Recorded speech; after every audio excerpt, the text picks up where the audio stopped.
स्वर्गीय लोकनेते गोपीनाथराव मुंडे यांच्या पुतळ्याचा अनावरण सोहळा जो आहे तो लातूरमध्ये पार पडतोय आणि मुख्यमंत्री देवेंद्र फडणवीस, दोन्ही उपमुख्यमंत्री या कार्यक्रमाला उपस्थित राहणार आहेत। माझ्यासोबत बरंच काही महिला आहेत, त्या नेमकं कुठून आल्यात या अनावरण सोहळ्याला आपण जाणून घेण्याचा प्रयत्न करूयात।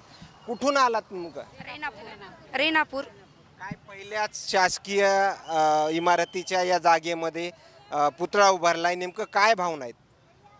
आत्मीयतेच्या भावना आहेत, जे सर्वांनी म्हणजे त्याला सहकार्य करावं आणि त्याचं म्हणजे मानसन्मान ठेवावा। स्वर्गीय गोपीनाथराव मुंडे ज्यावेळेस कधी कोणत्या कार्यक्रमाला यायचे, कधी भाषण वगैरे ऐकलं त्यांचं? हो, ऐकले। काय नेमकं आज काय त्यांच्या आठवणींना उजाळा देण्यासारखं काय आहे? काय बोलायचे?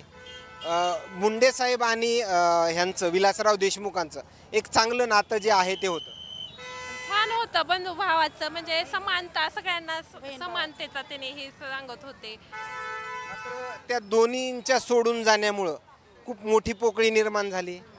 हो, बरोबर आहे।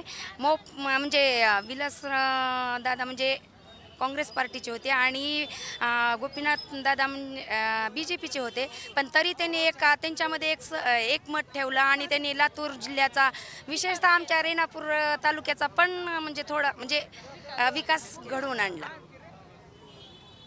बाकी आणखीन काय, किती दिवसापासूनची उत्सुकता होती हे अनावरण सोहळा होणार आहे तिथं, आपल्याला तिथं जायचंय? लय दिवसानं होती, खूप दिवस। या अगोदर पण हा कार्यक्रम ठेवण्यात आलं होतं, मात्र पण पुढे ढकलला। हो, आणि रेणापूरची खूप प्रगती केली आहे त्यांनी। आणि गोपीनाथ मुंडे आमच्या रेणापूर मधून पहिल्यांदा निवडून आले होते। किती वेळेस मतदान करायला तुम्हाला म्हणजे योग आला त्यांना? खूप वेळेस केला आम्ही, आणि त्यांनी पहिल्यांदाच निवडून आले आमच्या रेणापूर मधूनच। पंकजाताई येतात का तुमच्या इकडे? तुमच्याशी कधी संवाद वगैरे? आल्या होत्या तेव्हाच आल्या होत्या, निवडणुकीच्या टायमालाच आल्या होत्या। खूप आनंद वाटतोय की पहिला पुतळा जो आहे तो महाराष्ट्रामध्ये पहिल्यांदा शासकीय इमारतीमध्ये लातूरमध्ये होतो। हो, आमच्या रेणापूर मध्ये झाला असता तर चांगला झाला असता। लातूर म्हणजे रेणापूरच आहे, आम्हाला लातूर आणि रेणापूर काही दुसरे नाही, आमचं लातूरच आहे।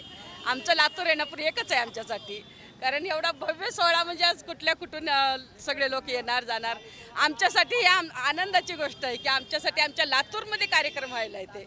काही लातूरला झाला, आम्हाला काही नाही, खूप आनंद आहे आम्हाला। या ठिकाणी पाहिलं गेलं तर या महिलांच्या चेहऱ्यावरला एक वेगळा आनंद जो आहे तो काय सांगून जातो, आणि आलेल्या प्रतिक्रिया मात्र आणखीन काही नवीन अपडेट्स या पुतळ्याच्या अनावरण सोहळ्यादरम्यान मिळतील का हे पाहणं तेवढंच महत्त्वाचं ठरणार आहे। कॅमेरामॅन सोबत सूर्यदुज मीडिया, लातूर।